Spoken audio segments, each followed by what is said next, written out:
नमस्कार दोस्तों, stories boys में आपका स्वागत है। आज की कहानी है बाप का विरासत। मैं अपने पिता का इकलौता बेटा था। पिता ने हमेशा मेरी हर जरूरत को पूरा किया, लेकिन कभी भी हराम का पैसा नहीं कमाया।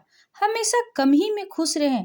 जब मृत्यु का समय करीब आया तो पिता ने अपने पास बुलाकर कहा कि बेटा राम, मेरे पास धन संपत्ति नहीं है कि मैं तुम्हें विरासत में दूं, पर मैंने जीवन भर सच्चाई और प्रामाणिकता से काम किया है, तो मैं तुम्हें आशीर्वाद देता हूँ कि तुम जीवन में बहुत सुखी रहोगे और धूल को भी हाथ लगाओगे तो वो सोना बन जाएगी। बेटे ने सिर झुकाकर पिताजी के पैर छुए। पिता ने सिर पर हाथ रखकर आशीर्वाद दिया और संतोष से अपने प्राण त्याग कर दिए।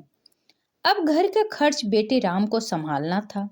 उसने एक छोटी सी ठेला गाड़ी पर अपना व्यापार शुरू किया। धीरे धीरे व्यापार बढ़ने लगा और छोटी सी दुकान ले ली। व्यापार और बढ़ा। अब नगर के संपन्न लोगों में उसकी गिनती होने लगी। उसको विश्वास था कि यह सब मेरे पिता के आशीर्वाद का ही फल है, क्योंकि उन्होंने जीवन में दुख उठाया पर कभी धैर्य नहीं छोड़ा, श्रद्धा नहीं छोड़ी, प्रामाणिकता नहीं छोड़ी। इसलिए उनकी वाणी में बल था और उनके आशीर्वाद फलीभूत हुई और मैं सुखी हुआ। उसके मुंह से बार बार यह बात निकलती थी।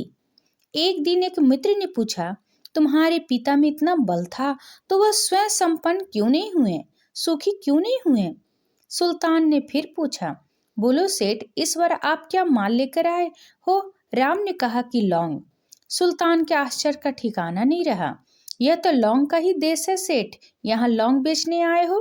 किसने आपको ऐसी सलाह दी? जरूर वह कोई आपका दुश्मन होगा। यहाँ तो एक पैसे में मुट्ठी भर लौंग मिलते हैं।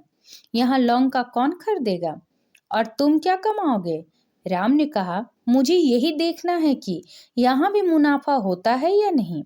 मेरे पिता का आशीर्वाद से आज तक मैंने जो धंधा किया उसमें मुनाफा ही मुनाफा हुआ, तो अब मैं देखना चाहता हूँ कि उनके आशीर्वाद यहाँ भी फलते हैं या नहीं।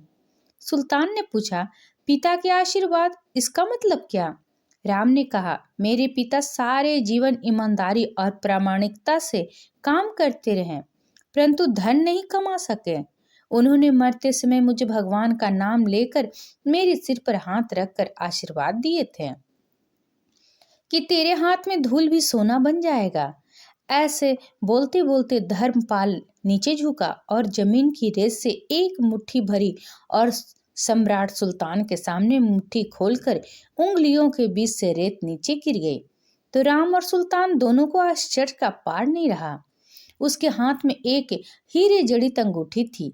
यह वही सुल्तान की गुमी हुई अंगूठी थी। अंगूठी देखकर सुल्तान बहुत प्रसन्न हो गया। बोला, वाह, खुदा आपकी करामात का पार नहीं, आप पिता के आशीर्वाद को सच्चा करते हो।